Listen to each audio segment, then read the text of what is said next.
A menudo se presenta a Rusia como un coloso militar, con el segundo ejército más grande del mundo y un arsenal cargado que debería ser dominante en el papel.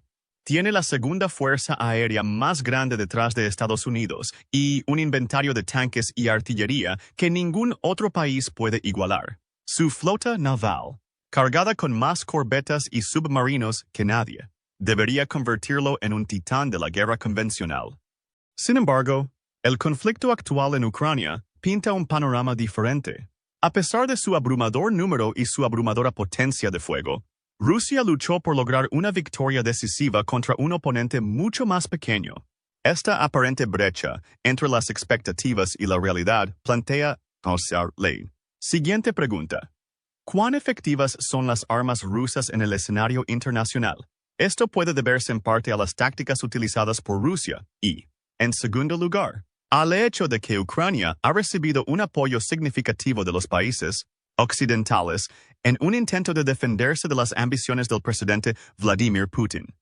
Pero hay otra razón por la que el ejército ruso no es tan fuerte en la práctica como lo es sobre el papel. Muchas armas rusas son malas, tan malo que no pudieron seguir el ritmo de lo que producía Occidente, causando grandes pérdidas a los soldados rusos en Ucrania. Este no era el caso en el pasado. En plena Guerra Fría, las armas rusas tenían fama de ser robustas y de buena calidad. Es posible que se hayan perdido todas las características que vienen con las armas estadounidenses, pero hicieron lo que tenían que hacer en el campo de batalla. Trabajaron. Tomemos como ejemplo el tanque T-34, introducido en 1940. El T-34 se convirtió en el tanque ruso más capaz. También fue una clase magistral en innovación, ya que se convirtió en el primer tanque moderno con blindaje inclinado, que dificultaba la penetración de las armas antitanque en el blindaje del vehículo, y un sistema de suspensión independiente, que aumentaba su maniobrabilidad. Esta innovación de diseño, combinada con un énfasis en la funcionalidad, será el sello distintivo de las armas rusas en los años venideros. El país construyó submarinos nucleares y aviones de combate y podía competir con lo mejor que Estados Unidos tenía para ofrecer, siendo quizás el más famoso el AK-47 Kalashnikov. A menudo considerado uno de los rifles más confiables del mundo, el AK-47 y sus variantes han vendido más de 100 millones de unidades y siguen siendo el arma de infantería estándar en 106 países. Según Army.com, este tipo de ventas no se producen en armas de desguace. También señalan las exportaciones pasadas de equipo militar de Rusia. En la década de 1980, Rusia era uno de los mayores exportadores de armas del mundo, solo superado por Estados Unidos en ventas totales. Visual Capitalist proporciona aquí algunos datos interesantes que muestran que las exportaciones de armas rusas rondaron los 40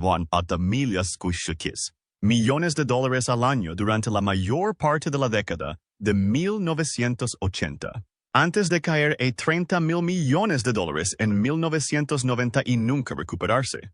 Repito, tales ventas solo se realizan si los compradores están satisfechos con el producto, y el comprador feliz. En términos militares, debe enfatizar que el país en cuestión produce buenas armas o, en el caso de Rusia, buenas armas. El hecho es que las ventas de armas rusas han estado en constante descenso durante años. Pudimos vislumbrar esto en 2010, cuando Visual Capitalist mostró que las exportaciones rusas cayeron por debajo de los 20,000 millones de dólares entre 2000 y 2004. Lo que significa que menos de la mitad de las ventas se realizaron en la década de 1980. La recuperación en los años siguientes hizo que las exportaciones rusas volvieran al nivel de 30,000 millones de dólares, pero en los últimos años las exportaciones de armas rusas han caído dramáticamente. Por supuesto, algunos dirán que esto tiene sentido. Rusia está involucrada en un largo conflicto con Ucrania. Por tanto, es natural que este país almacene armas para enviarlas a sus tropas, en lugar de venderlas a otros países. Esto tendría sentido, excepto que el colapso comenzó mucho antes de que Putin invadiera Ucrania. Según GIES, una empresa de análisis y previsión geopolítica, La participación de Rusia en el mercado mundial de armas cayó del 22% entre 2013 y 2017 al 16% en el periodo 2018-2022. Vale la pena señalar que los 4 años que precedieron a la guerra en Ucrania muestran que la opinión mundial hacia las armas rusas estaba en declive mucho antes de que comenzara el conflicto. La pérdida de una venta tan importante a la India fue el punto más bajo del declive de la industria armamentista rusa. Entre 2018 y 2022, las ventas a India disminuyeron un 37%. Esto se refleja en los niveles de ventas de otros 7 de los 10 principales compradores de Rusia, que en conjunto cayeron una media del 59%. Solo China y Egipto compraron más armas a Rusia en 2018-22 que en 2013-17. Esto nos lleva a la pregunta obvia. ¿A qué se debe este descenso? Un artículo de Político de abril de 2024 teorizó que la guerra en Ucrania expuso las armas de Rusia tal como son en realidad, revelando que sus capacidades militares y de fabricación de armas son un mito. Simplemente no merecen la reputación que gozaron durante la era soviética. También cita a la India como un excelente ejemplo de acceso global a las armas rusas modernas. El país ha gastado $60,000 millones en armas rusas durante los últimos 20 años, pero esa cifra está cayendo dramáticamente. Entre 2009 y 2013, Rusia representó el 76% de las importaciones de armas de la India. Esta cifra se redujo a la mitad entre 2018 y 2023. Rusia tenía solo el 36% de las armas compradas por la India. ¿La razón? Las armas rusas son viejas y poco fiables. Esto es según la documentación preparada por el Ministerio de Defensa de Ucrania, que examinó las armas rusas recuperadas del campo de batalla y encontró que la mayoría eran poco confiables en el mejor de los casos y deficientes en el peor. Los registros muestran que los helicópteros y vehículos blindados rusos son tan débiles que muchos de ellos no pueden resistir el fuego de armas pequeñas. Además, sus cohetes son imprecisos. Ucrania dice que tiene solo un 33% de posibilidades de alcanzar sus objetivos. En una declaración de agosto de 2022, el analista de asuntos globales Emisakaru Donatas citó como ejemplo el helicóptero de ataque Alligator K-52. A menudo aclamado como el helicóptero más avanzado de Rusia, el K-52 está diseñado como el equivalente de un tanque volador con una cabina capaz de defenderse fácilmente de impactos directos de proyectiles de 12,7 mm. La realidad es completamente diferente, explica Donatas. Pero ¿cómo resultó en la práctica? El K-52 se puede desactivar con una ametralladora de 7,62 mm. Esto está lejos de ser un tanque volador, ya que demuestra que las armas rusas a menudo no están a la altura de las afirmaciones del país sobre ellas. Quizás esta sea la razón por la que tantos países buscan armas en otros lugares. Pueden ver a través de la cortina de humo rusa, especialmente cuando tienen en sus manos esta arma fallida. El K-52 es solo un ejemplo. Echemos un vistazo más de cerca a algunas de las armas de Rusia, comenzando con un equipo que debería ser la joya de la corona del país, tanque T-90, construido a finales de la era soviética. El T-90 supuso una gran mejora con respecto a los antiguos tanques T-72 y T-80 del arsenal ruso, y al menos durante un tiempo fue uno de los mejores tanques del mundo, equipado con un blindaje compuesto reactivo avanzado, un cañón de 125 mm y un sistema de control de fuego tan moderno como lo era originalmente. Parecía un tanque moderno sobre el papel. Pero mucho antes de la guerra en Ucrania, esto ya empezaba a revelarse. Los conflictos de Rusia en Chechenia y Siria han revelado que el T-90 es vulnerable incluso a los sistemas antitanques más modernos. A medida que los drones se hicieron más visibles en el campo de batalla, se volvieron aún más vulnerables a los ataques. Impulsados por intereses nacionales, los combatientes chechenos y sirios que se opusieron dicen que no es necesariamente necesaria una forma moderna de ataque para destruir el T-90. En la mayoría de los casos, una granada estándar propulsada por cohete o un RPG será suficiente para esta tarea. La guerra en Ucrania expuso aún más al T-90. No solo tiene que lidiar con el fuego de RPG, que los chechenos y sirios utilizaron para destruir varios tanques, sino que también tiene que lidiar con sistemas antitanques modernos como el Javelin. Cuando se golpea desde arriba, el Javelin puede penetrar fácilmente el blindaje del T-90, dejando un caparazón dañado. En abril de 2022, Ucrania recibió 7,000 lanzas de Estados Unidos y desde entonces las ha utilizado para destruir tanques rusos. Rusia no ha podido responder eficazmente a este tipo de armas antitanques. En octubre de 2023, Forbes informó que Rusia había perdido más de 2,100 tanques en Ucrania, de los cuales aproximadamente 60 eran T-90. Esto en sí mismo es revelador. Si se supone que el T-90 es el mejor tanque ruso, ¿por qué se entregan tan pocos a Ucrania en comparación con otros tanques mucho más antiguos? Según Forbes, la situación se deterioró tanto que Rusia se vio obligada a reactivar los T-70 y 2, T-60 y 2 e incluso los T-54 y T-55. Algunos de estos tanques tienen alrededor de 70 años. Y es aún peor. Rusia está tan desesperada por defender sus tanques contra las modernas armas antitanques que ha llegado a depender de lo que los medios llaman irónicamente jaulas Cope. Vice informa que estas jaulas, que parecen haber sido hechas apresuradamente con materiales comunes y luego colocadas al azar en la torreta del tanque, fueron vistas por primera vez en noviembre de 2021, cuando los tanques rusos comenzaron a ingresar a Crimea, sin ninguna uniformidad en su diseño. Las jaulas daban la impresión de un intento desesperado de defenderse de armas como la Javelin. El concepto es bastante simple. Una lanza que de otro modo golpearía el tanque, golpea la jaula, y la explosión resultante no penetra el tanque. Las jaulas de Cope no funcionaron. Si ese fuera el caso, Rusia no habría perdido más de 2,000 tanques en Ucrania. Toda la situación indica que Rusia no ha logrado modernizar sus tanques para hacer frente a armas antitanques modernas. En el caso del T-90, no es necesariamente un tanque malo, ciertamente no en el contexto de la guerra en Ucrania, ya que Ucrania se vio obligada a depender de los modelos T-60 y 2 y T-72. Según el teniente ucraniano Alexander Romanchuk, 2 o 3 tanques más antiguos son suficientes para combatir al T-90. El T-90 aparece más bien como un vestigio de una forma de guerra cada vez más abandonada. Puede que todavía sea un poco mejor que muchos otros tanques, especialmente los diseñados antes, pero es una joya de la era soviética que es destruida repetidamente por armas antitanques contra las que nunca fue diseñado para defenderse adecuadamente. Centrémonos en los misiles rusos. Ya habrás oído las afirmaciones de Emisakaru Donatis de que los misiles rusos no son particularmente precisos.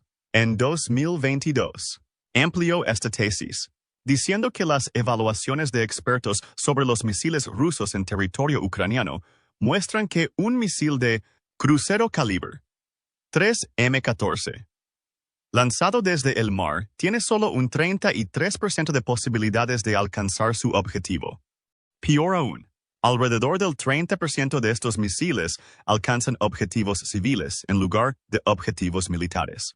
Un informe de marzo de 2022 publicado en Reuters parece respaldar estas afirmaciones. Citó a 2 funcionarios estadounidenses que hablaron bajo condición de anonimato, diciendo que la tasa de falla de los misiles rusos alcanzó el 60% en los primeros 2 meses de la guerra. Reuters especula que estas tasas de fracaso podrían ser la razón por la que Rusia no logró establecer rápidamente un control aéreo, a pesar de tener un ejército mucho más grande. Por eso a Rusia le resultó difícil conquistar rápidamente objetivos apenas unos días antes de que Ucrania recibiera apoyo regular de Occidente. A modo de contexto, Estados Unidos estima que hasta el 25 de marzo de 2022, Rusia había disparado 1,100 misiles contra Ucrania. Si la tasa de falla del 60% es correcta, eso significa que 660 de esos cohetes no alcanzaron su objetivo o no explotaron cuando lo hicieron.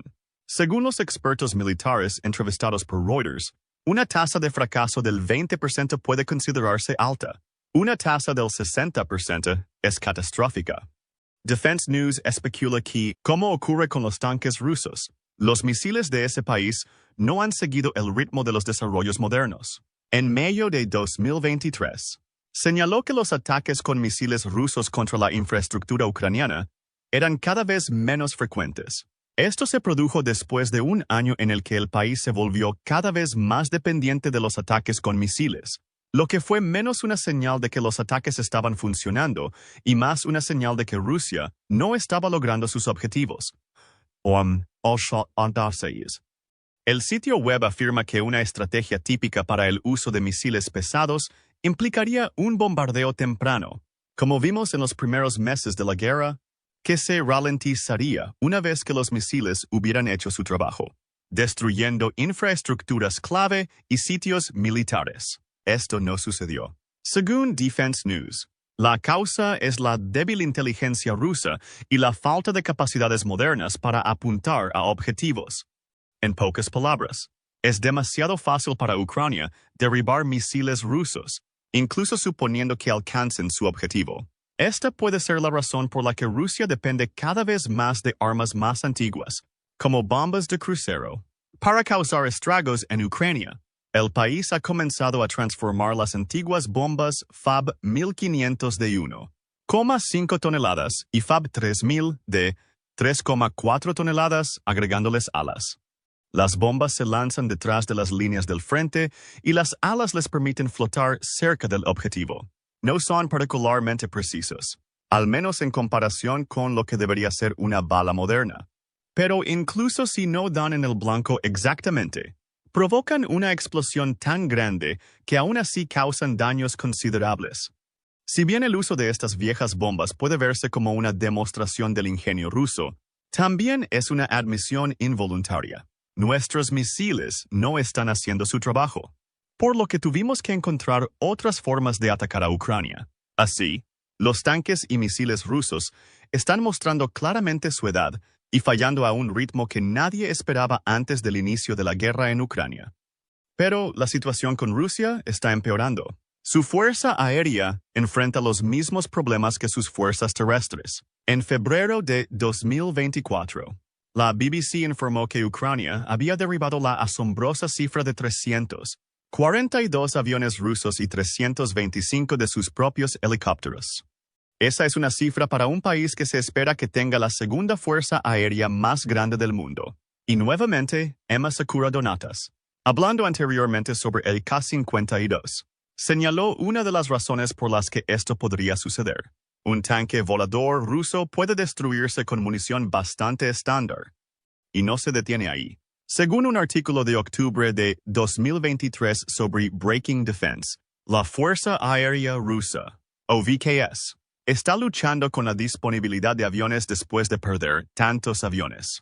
Pero lo que es aún más preocupante para VKS es que la mayoría de los aviones que pierde no son viejos cazas Sukhoi y MiG de la era soviética. Los modelos más nuevos de Sukhoi tienen la misma probabilidad de ser derribados que los viejos aviones enviados a Ucrania. Breaking Defense informa además que la duración total de vuelo de muchos aviones rusos más antiguos, como el Su-30 y 4, ya ha superado las proyecciones de antes de la guerra. Estas naves se han visto obligadas a pasar más horas en el cielo de las que se suponía, lo que esencialmente significa que, desde un punto de vista mecánico, funcionan por emanación. Este aumento de horas también crea la necesidad de un mantenimiento más frecuente, y el Ministerio de Defensa del Reino Unido ha indicado que esto también es un problema para VKS. La necesidad de mantenimiento adicional se complica por la falta de repuestos debido a la creciente demanda y las sanciones internacionales. Consulte el informe RAND de agosto de 2023 para obtener más detalles. Dice que Rusia se encuentra en una situación en la que todavía está tratando de alejarse de los Su-30, aviones de la era soviética que la convirtieron en una potencia aérea tan formidable durante la Guerra Fría. También tiene dificultades para poner en línea nuevos aviones. Aproximadamente la mitad de la flota rusa está compuesta por aviones modernizados de la era soviética, porque Rusia no puede construir nuevos activos aéreos lo suficientemente rápido. Así pues, vemos la misma situación que la de los tanques rusos. El país depende de tecnología de una era militar pasada, lo que podría explicar el éxito del VKS en Ucrania. En términos de horas de vuelo, las plataformas de la era soviética tan utilizadas por Rusia suelen estar diseñadas para entre 2.000 y 3.500 horas de vuelo. Esto está muy por debajo de las 3.500 a 4.500 horas que pueden durar la mayoría de los aviones militares modernos. Rand dice que incluso con esfuerzos de modernización que podrían extender la vida útil, muchos de los aviones que Rusia está perdiendo ya están en las últimas 1.000 horas de su vida útil. La organización afirma que para el verano de 2024, el VKS perderá el 75% de su fuerza de antes de la guerra debido a las pérdidas en combate y al simple envejecimiento de las estructuras de muchos de sus aviones. Aún más preocupante para Rusia es que la situación no parece mucho mejor para sus aviones más recientes. Tomemos como ejemplo el Su-50 o I-7. El Su-50 Ambu-7, un caza furtivo considerado uno de los mejores cazas de quinta generación del mundo, prácticamente no se utilizó en Ucrania. Parte de la razón es que Rusia simplemente no tiene muchos aviones. A principios de 2023, VKS solo tenía 10 unidades. Pero incluso entonces, se suponía que 10 Su-50 y 7 causarían estragos en Ucrania. Rusia dice que es uno de los mejores aviones de su tipo y el primer avión ruso equipado con tecnología furtiva. Debería aparecer en la guerra, pero no lo hace. La razón podría estar en los numerosos problemas técnicos que encontró el avión durante su desarrollo. Sobre el papel, el Su-57 debería ser una combinación de avión de ataque y caza, capaz de destruir objetivos en tierra, mar y aire. Su cuerpo está fabricado con materiales compuestos, entre ellos fibra de vidrio, polímeros y aluminio especial, a partir de los cuales se fabrican los filtros portátiles en forma de panal. También puede transportar hasta 4 misiles K-70 y 7M, cada uno de los cuales está guiado por radar y puede dispararse más allá del alcance visual. La combinación de motores Isdelie 117 o EL-40 y 1F, uno con doble turboreactor refrigerado y vectorización, de empuje 3D debería darle una excelente maniobrabilidad y permitirle alcanzar velocidades de Mach 2 sin activar el postquemador. Sin embargo, la realidad es completamente diferente. Los problemas de producción hicieron que el Su-50 Yaoi-7, que realizó su primer vuelo en enero de 2010, no entrara en servicio hasta diciembre de 2020, 10 años después de su primer despegue. Y cuando eso sucedió, varios expertos en aviación señalaron que estaba lejos de ser el caza furtivo que Rusia dice ser. Uno de estos expertos, Chris Bolton, recurrió a las redes sociales y señaló que el avión tenía una sección transversal de radar similar a la del FA-18 Super Hornet. Esto es notable porque el Super Hornet no es un luchador invisible. El F-35 SAI lo hace, y el Su-57 tiene una sección transversal de radar 1000 veces mayor que la del principal caza furtivo de Estados Unidos. El principal problema es esta mala sección transversal. Después de todo, el caza furtivo que aparece tan bien en el radar no es un caza furtivo en absoluto.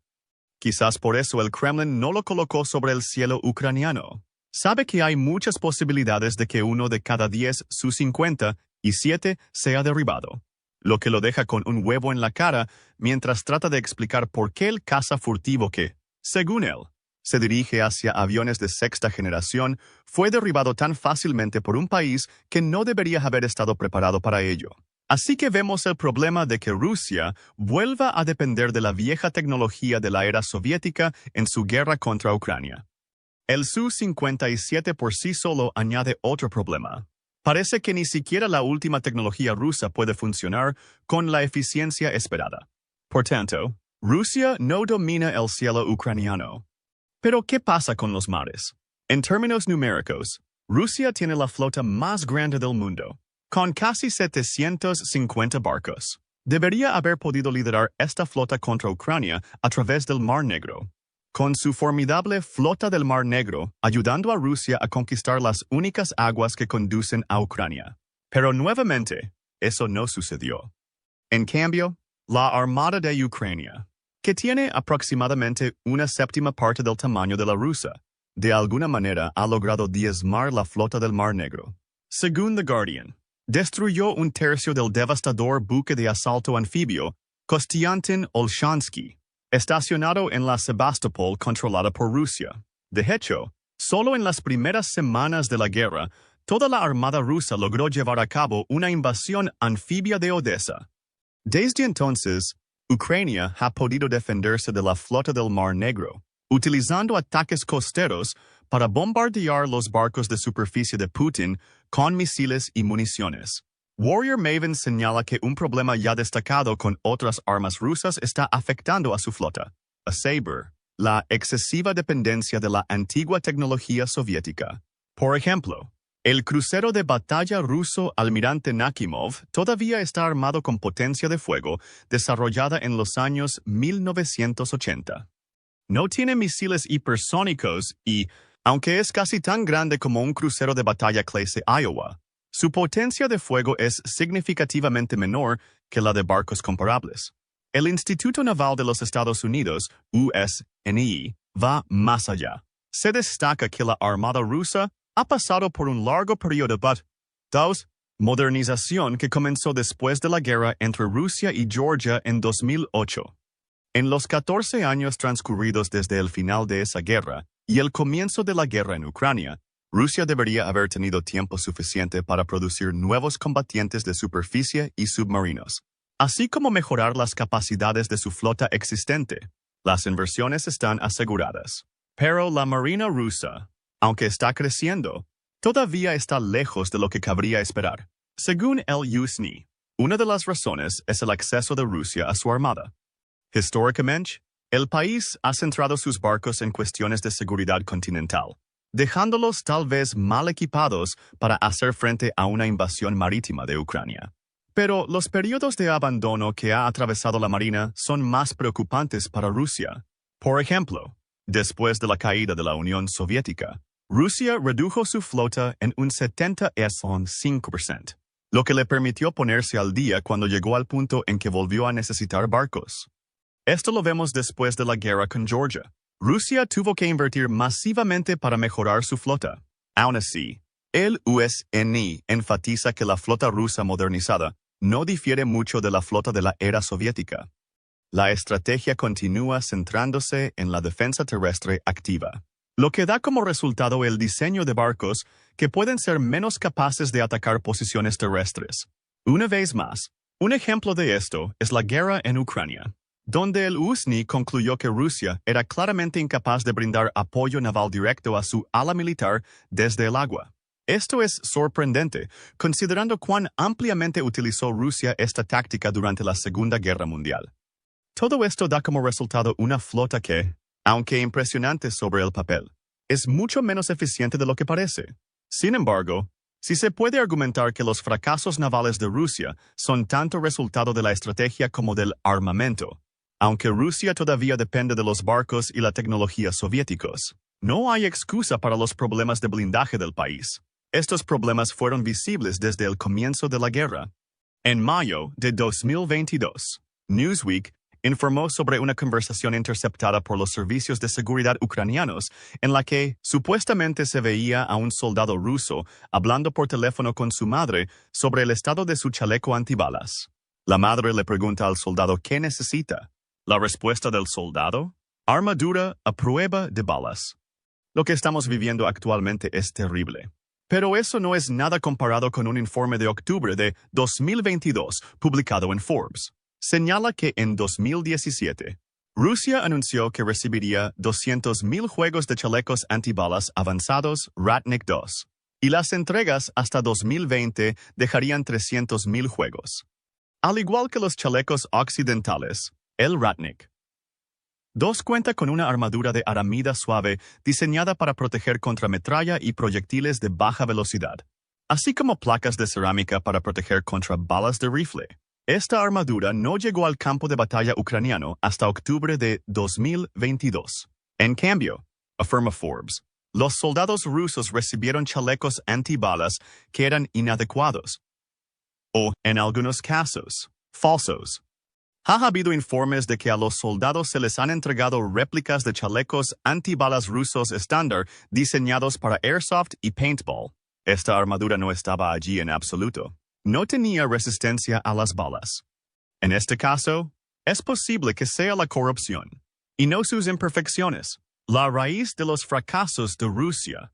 Por ejemplo, en 2021, un capitán ruso fue condenado por robar y vender 56 conjuntos de chalecos antibalas en Avid, el equivalente ruso de eBay, lo que plantea la cuestión de cuántos otros conjuntos simplemente desaparecieron. Forbes también sugiere que algunos nuevos reclutas rusos se ven obligados a comprar su propio chaleco antibalas en lugar de recibir su chaleco antibalas estándar. Rusia parece tener un doble problema en este ámbito. No solo distribuye chalecos antibalas falsos a sus soldados, sino que el suministro de chalecos antibalas reales parece tan bajo que obliga a los reclutas a comprar lo que necesitan. Pero si todo lo demás falla, al menos Rusia tiene armas nucleares, ¿verdad? Desde el inicio de la guerra en Ucrania, Putin ha asegurado en repetidas ocasiones que planea utilizar armas nucleares tácticas en combate. Además, amenazó a la OTAN y a sus miembros con varias amenazas sobre la posibilidad de una guerra nuclear si estuvieran directamente involucrados. Pero incluso la amenaza nuclear rusa puede no ser tan fuerte como parece. Como señala Wired, nadie sabe realmente si las bombas nucleares de décadas de antigüedad, que constituyen la mayor parte del arsenal de Rusia, funcionan. Después de todo, las armas nucleares requieren mantenimiento. Los ingredientes que contienen tienen fecha de caducidad. Son propensos a la oxidación, la descomposición y la fatiga del metal. También está el problema del tritio. Este isótopo esencial se utiliza en bombas de hidrógeno y tiene una vida media de 12,3 años, aunque Rusia tiene reservas de este isótopo que pueden venderse a $34,000 el gramo.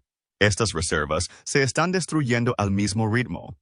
Teniendo en cuenta lo que ya hemos visto, con Rusia utilizando gran parte de su antigua tecnología soviética para compensar su pobre o inexistente historial de armas modernas en Ucrania, ¿puede alguien garantizar que Rusia mantiene sus armas nucleares? ¿O depende de un montón de armas nucleares en descomposición, muchas de las cuales, de haberse lanzado, habrían conducido a fiascos? Pero solo podemos adivinar.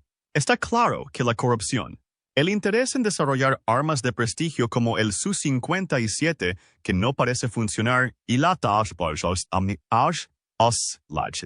dependencia de tecnología obsoleta son las principales razones por las que las armas rusas son tan malas. La guerra en Ucrania simplemente ha demostrado lo mal que están las cosas y quizás sirva como una demostración práctica de por qué tantos países que compraron miles de millones para exportar armas rusas ahora miran para otro lado. Pero, ¿qué piensas? ¿Son realmente las armas rusas tan malas como parecen? ¿O la lucha para reducir a Ucrania es el resultado de factores tácticos? ¿Rusia ganará la guerra incluso si depende de armas obsoletas? Comparta sus pensamientos con nosotros en los comentarios y ya son. Gracias por ver el video. Ahora ve a ver por qué fallan todas las armas rusas o haz clic en este otro video.